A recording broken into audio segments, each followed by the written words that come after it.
Eight news channel 36వ ward ప్రజా దర్బార్లో MLA Vasupalli గారు నిన్న ప్రజా దర్బార్లో 4 వ్యక్తులకు మొత్తం 9,000 రూపాయల ఆర్థిక సహాయం చేశారు. 36వ వార్డు క్యాన్సర్ పేషెంట్కు మందుల ఖర్చుల నిమిత్తం మరియు పెన్షన్ మంజూరీ ఆరుగురికి 1000 రూపాయలు చొప్పున ఈ రోజు అనగా 25/2/2022న విశాఖ దక్షిణ నియోజకవర్గ పరిధిలోని 36వ వార్డు జామియా మసీద్ ఏవిఎన్ దగ్గరలో విశాఖ దక్షిణ నియోజకవర్గ శాసనసభ్యులు గౌరవ శ్రీ వాసుపల్లి గణేష్ కుమార్ గారు ప్రజా సమస్యల తక్షణమే పరిష్కారం కోసం సామాజిక దూరం పాటిస్తూ మాస్క్ ధరించి నిర్వహించిన ముస్లిం ప్రజా దర్బార్లో అనేక మంది ప్రజలు విచ్చేశారు.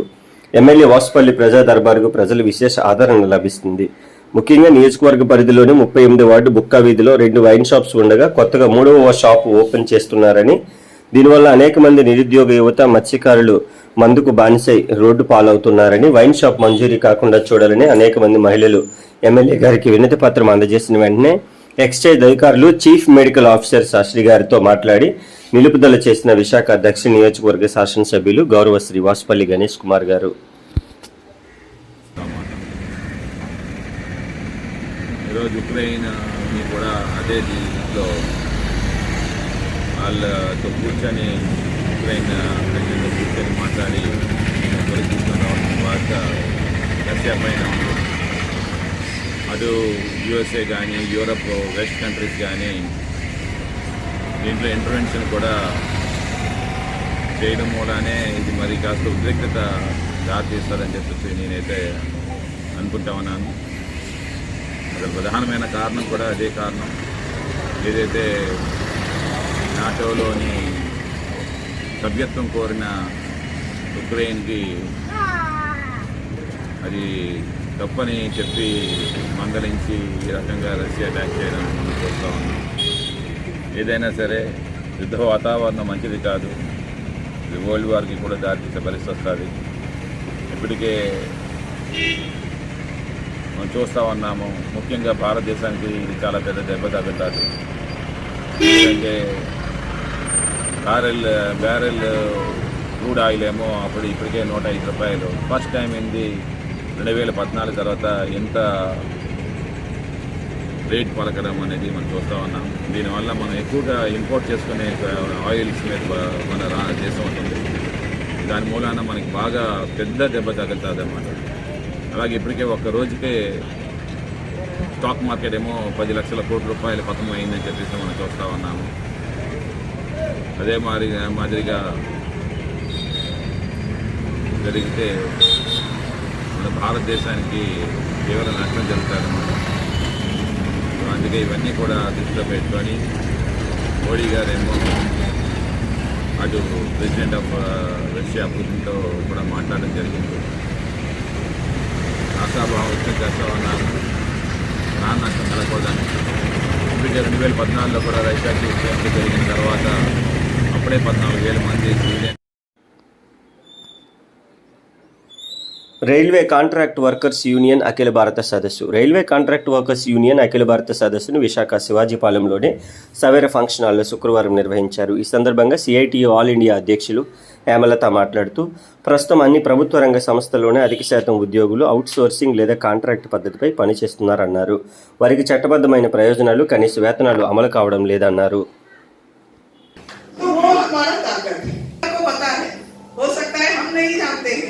हम उसका इतना रियलाइज नहीं करते हैं, लेकिन सरकार को इस बात का पता है. इसीलिए सरकार का ये कोशिश है कि इनका ऑर्गेनाइज संगठन बनाने का बना भी लिया तो लड़ नहीं सके, तो इसीलिए हड़ताल करने का अधिकार को बनाने भी लगभग असंभव हो जाएगा. ये सारा काम मतलब मदद करने के बजाय सरकार हमारा अधिकार है वो सबका भी यही है. आज तक जो हक, जो अधिकार करने का, अगर हम एक शब्द में बोले उसका बारे में सीआईटीयू ने टॉकिंग पॉइंट्स बनाया. अभी जो हम हड़ताल में नुकसान होता है, एक कोड को लेकर उसको विरोध करूंगी कि आप सब जो हमारा रेलवे ठेका मजदूर का कार्यकर्ता है, जो यहाँ आए हैं, में सबसे ज्यादा ये करने वाले तबके कृषि कानून इसी कोरोना के टाइम में, जिससे हमारा देश National monetization pipeline includes railway track, railway stations and various other railway departments. It is in such a situation that we have decided that organizing these contract workers, we will be going on a countrywide struggle against contractualization, demanding regularization and also fighting against the privatization of railways. This is what we are planning today in this national convention, and this after the national convention a national level coordination committee will be formed who will be taking up these issues and conducting countrywide struggles. And this convention will also support the All India strike, 2-day strike by all the central trade unions except BMS, CITU, AITUC, HMS, INTUC, 11 trade union, national trade unions and bank, insurance, telecom, various other departments, federations are also, central government, state government, all are joining together for a 2-day strike. Save the nation, save the workers. That is the slogan. With a charter of demand, we are going on a strike for 2 days. And on that strike also, these contract workers who are here, they will support that strike. And for the next 1 month, it is going to be a countrywide preparation for a 2-day strike. This railway workers is separate in their charter of demands. For that, they will be conducting their movement. This is all I have to say now because the meeting is just going on. It is a national convention against contractualization in railways. A convention of the railway contract workers unions from different states assembling here in Visakhapatnam. And Visakhapatnam, as you know, we have referred to that. This is being held in Visakhapatnam when the privatization is being fought against for more than a year by the Visakhapatnam steel plant workers. And this conference greets the workers, steel plant workers, and we express our solidarity with the steel plant workers. I think 28th and 29th. Actually, that was to be held 23rd and 24th of February. Because of Corona, we have postponed it to 28th and 29th March. This decision was taken in a national convention in Delhi in the month of November. And we decided 23rd, 24th February. చెత్త పన్ను నిరసిస్తూ 26న నిరసన. GVMC ప్రవేశపెట్టిన చెత్త పన్నును నిరసిస్తూ ఈ నెల 26న జరిగే నిరసన కార్యక్రమంలో ప్రజలంతా పాల్గొనాలని సిపిఎం నగర కార్యదర్శి ఎం జగ్గునాయుడు విజ్ఞప్తి చేశారు. ఈ నేపథ్యంలో శుక్రవారం ఉదయం మద్దెలపాలెం పిఠాపురం కాలనీలోని సిపిఎం జోనల్ కార్యాలయంలో ఏర్పాటు చేసిన విలేకరుల సమావేశంలో ఆయన మాట్లాడుతూ చెత్త పన్ను నిరాకరణ ఉద్యమం చేస్తున్న ప్రజలందరికీ పార్టీ అభినందనలు తెలియజేస్తుందన్నారు. చెత్త పన్నుపై తీవ్ర నిరసన వ్యక్తం చేసిన ప్రజలపై వైసీపీ పాలకవర్గం జీవీఎంసీ సిబ్బందిని దౌర్జన్యానికి పురుకొల్పడాన్ని ఆయన తీవ్రంగా ఖండించారు. జోనల్ కమిషనర్లే స్వయాన ప్రజలపై వీధి రౌడీలా వ్యవహరించడాన్ని ఆయన తప్పుపట్టారు. ఈ దౌర్జన్యకర చర్యలు వైసీపీ కార్పొరేటర్లు ప్రాతినిధ్యం వహిస్తున్న వార్డుల్లో పెంచుతున్నాయని, తక్షణమే ఈ దౌర్జన్య చర్యలను ఆపాలని జీవీఎంసీ మేయర్ను తమ పార్టీ డిమాండ్ చేస్తుందన్నారు. దీన్ని విశాఖపట్నం ఉన్నటువంటి రాష్ట్రంలో ఉన్నటువంటి దాదాపు 90% మంది ప్రజలు ఇప్పుడు కూడా చెత్త పన్ను కట్టలేదు. కాబట్టి రాష్ట్ర ప్రభుత్వం ప్రభుత్వాలకు అభీష్టాన్ని మన్నించి చెత్త పన్నులు అంటే రద్దు చేయమని చెప్పని సిపిఎం పార్టీగా మేము డిమాండ్ చేస్తున్నాం.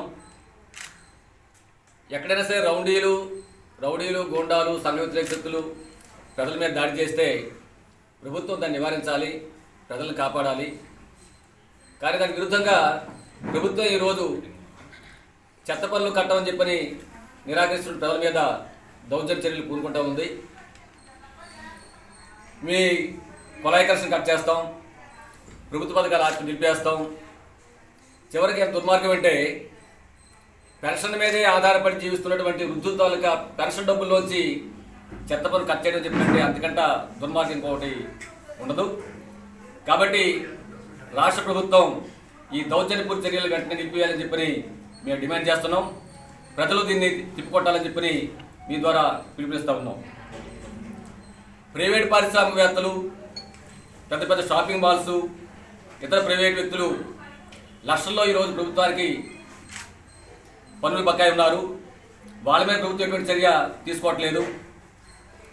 మన రాష్ట్రానికి రావాల్సినటువంటి జిఎస్టీ నష్టపరిహారం ఏదైతే ఉందో సంవత్సరానికి దాదాపు 2-3 కోట్ల రూపాయలు నష్టపరిహారం మోడీ ప్రభుత్వం ఇవ్వాలి. ఆ మోడీ ప్రభుత్వాన్ని నిలదీసేటువంటి దమ్ము ధైర్యం ఈరోజు జగన్మోహన్ రెడ్డి ప్రభుత్వం లేకపోవడం దుర్భాగ్య విషయం.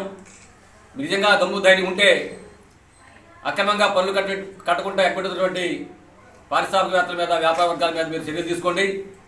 మోడీ ప్రభుత్వం పోట్లాడి మీరు జిఎస్టీ నష్టపరిహారం రాబట్టే కార్యక్రమం చేయండి. అలా కాకుండా మీరు ప్రజల నుంచి పన్నులు వేయడం చెప్పినది దుర్మార్గమైన చర్య. దీన్ని తీవ్రంగా సిపిఎం పార్టీ ఖండిస్తూ ఉన్నాం. కేంద్రంలో మోడీ ప్రభుత్వం వంట గ్యాసు, పెట్రోలు, డీజిల్ వంటి ధరలు పెంచుతూ ప్రజల మీద పరిభారాలు మోపే కార్యక్రమం చేస్తుంటే ఈ రాష్ట్రంలో ఉన్నటువంటి జగన్మోహన్ రెడ్డి ప్రభుత్వం ప్రజల మీద పన్నుల భారాలు వేసి ప్రజలను నడిపించే కార్యక్రమం చేయడం అని చెప్పినది ఈ విధంగా ప్రజా వ్యతిరేక చర్య.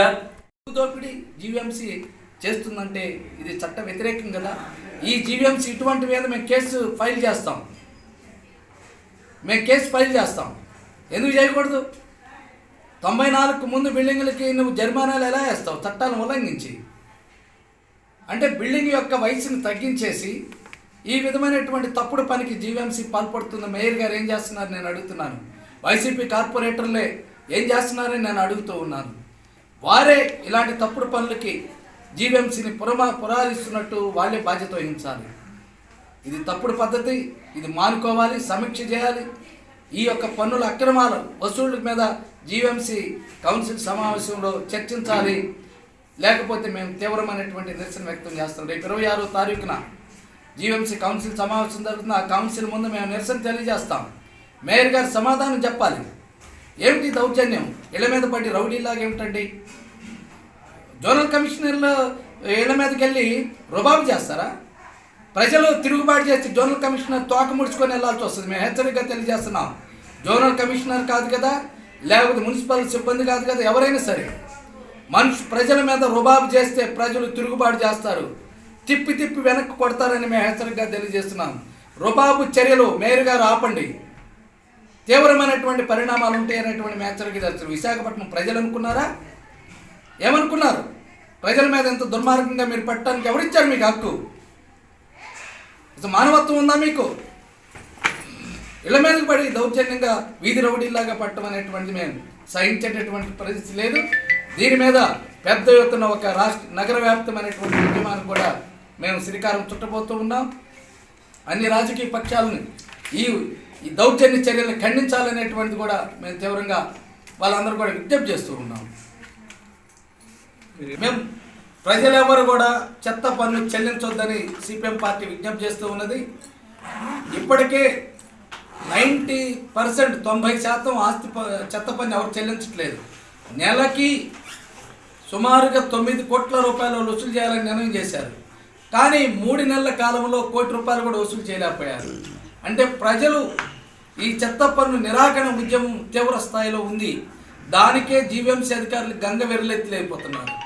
మేయర్ గారి ఆదేశాలు తీసుకొని ఇళ్ల మీదకి వీధి రౌడీలాగా తెగబట్టడానికి కారణం అదే. ఏ ఒక్కరు చెల్లించట్లేదు కాబట్టి. అందువల్ల ప్రజలెవరు కూడా చెత్త పన్ను చెల్లించుకోండి. వాళ్ళు కానీ దౌర్జన్యానికి వస్తే మీరు కూడా తిరుగుబాటు చేయండి అనేటువంటిది కూడా మేము ప్రజలకు విజ్ఞప్తి చేస్తున్నాం. ప్రజలు పోరాటం చేస్తున్నారు. సిపిఎం పార్టీ వాళ్ళందరూ కూడా అభినందన. పెందుర్తిని విశాఖలో కొనసాగించాలంటూ 3 రోజుల పాటు రిలే నిరాహార దీక్షలు చేపట్టిన మాజీ మంత్రి బండారు సత్యనారాయణమూర్తి మరియు కాంగ్రెస్, సిపిఐ, బీఎస్పీ పార్టీ నాయకులు. ఎంతో విశాలమైన విశాఖపట్నానికి అతి చిన్న జిల్లాగా చేసిన ఘనత జగన్మోహన్ రెడ్డికే దక్కుతుంది. విశాఖపట్నాన్ని ఆర్థిక రాజధానిగా చేస్తానన్న జగన్మోహన్ రెడ్డి విశాఖను అభివృద్ధి చేయడానికి ల్యాండ్ బ్యాంక్ పెందుర్తి నియోజకవర్గంలో ఉంటే పెందుర్తినే విశాఖ నుంచి విడదీస్తే ఏ విధంగా అభివృద్ధి సాధిస్తారని నిలదీశారు. విశాఖ ప్రజలపై జగన్మోహన్ రెడ్డి ఎందుకు ఇంత కక్షపూరితంగా వ్యవహరిస్తున్నారని నాకు అర్థం కావడం లేదని అన్నారు. పెందుర్తి విశాఖ. ఉక్రెయిన్లో చిక్కుకున్న వైద్య విద్యార్థులు కుటుంబాల సభ్యులను కలిసి ధైర్యం చెప్పిన పెందుర్తి ఎమ్మెల్యే అదీప్ రాజు. ఉక్రెయిన్లో పెందుర్తి ప్రాంతం నుంచి వెళ్లిన విద్యార్థులు ఉక్రెయిన్లో తీవ్ర ఇబ్బందులు ఎదుర్కొంటున్న తరుణంలో ఆ కుటుంబాల వద్దకు వెళ్లి అక్కడ ఉన్న విద్యార్థులకు ఎలాంటి ఇబ్బందులు రాకుండా రాజ్యసభ సభ్యులు విజయసాయిరెడ్డితో మాట్లాడి పిల్లలను క్షేమంగా తీసుకువస్తామని బాధిత కుటుంబాలకు ధైర్యం చెప్పిన ఎమ్మెల్యే అదీప్ రాజు. రాజ్యసభ సభ్యులు విజయసాయిరెడ్డి గారి సహకారంతో అవసరమైతే ఢిల్లీ బయలుదేరి అక్కడ ఇండియన్ అధికారులతో కలిసి పిల్లలు క్షేమంగా తీసుకొచ్చే బాధ్యత తీసుకుంటారంటున్న ఎమ్మెల్యే ఆదిప్ రాజు. ఆ స్టేట్లో అంటే వెస్ట్ సైడ్ ఉంది యాక్చువల్ అయితే లక్కీగా అయితే నిన్న ఎయిర్పోర్ట్ సీజ్ చేయడంతో ఆగిపోయింది, లేకపోతే ఎయిర్పోర్ట్లోకి వచ్చి అయిపోయింది అనమాట. లక్కీగా ఇవాళ ఈవినింగ్ బయలుదేరు క్యాన్సిల్ అయిపోవడంతో ఆగిపోయింది. ఏంటంటే కాలేజ్లో తీసుకెళ్ళి మొత్తం ఉంచారు. ఇంకా already first year second year ముందే వెళ్ళిపోయారట. మేమనుకున్నాం ఇంకా ఇది మాటలు గారు జరుగుతున్నాయి కదా అని మేము అనుకున్నాం. సీరియస్ అవ్వదు పాస్ దాంట్లో ఎగ్జామ్స్ ఫైనల్ చేస్తా 2 monthsలో వచ్చేస్తుంది కదా అని చెప్పేసి మనంతా కొంచెం అంటే నెగ్లెక్ట్ కాదు మన ప్రికాషన్. ఇంకా ఎందుకంటే మా బ్రదర్ కూడా 2020లోని అటెండెంట్ సింగపూర్లో చనిపోయాడు. మధుర ఉన్నది, మధుర వచ్చి పొద్దున్న చేస్తాను. కానీ తనకు రీసెంట్గా జాయిన్ అయ్యి 4 days అయింది కాలేజ్లో, ఎంబీడీ కాలేజ్లోని జాయిన్ అయ్యింది. విశాఖ గోపాలపట్నం ఎల్లపవానిపాలెం పోస్ట్ ఆఫీసులో ఘరానా మోసం. ₹1 కోటి పైగా లబ్ధిదారుల నుంచి తప్పుడు పత్రాలు సృష్టించి ఫిక్స్డ్ డిపాజిట్లు చేయించుకుని మోసం చేసిన పోస్ట్ మ్యాన్ వల్లి. నెల రోజుల క్రితమే పోస్ట్ మ్యాన్ వల్లి మరణించడంతో బయటపడిన వైనం. మా జీతాలు చూస్తే బాగాలేదు. ఇది గవర్నమెంట్ నమ్మేసినప్పుడు గవర్నమెంట్ కాదంటే మాకు ఏం తెలుసు, ఏ స్టాప్ వేస్తున్నారు మాకు ఏం తెలుసు. ఇది పెద్ద స్కామ్ అండి. మాకు సంబంధం లేదు. పోలీస్ కంప్లైంట్ అంటే ఎవరు తిరుగుతారు?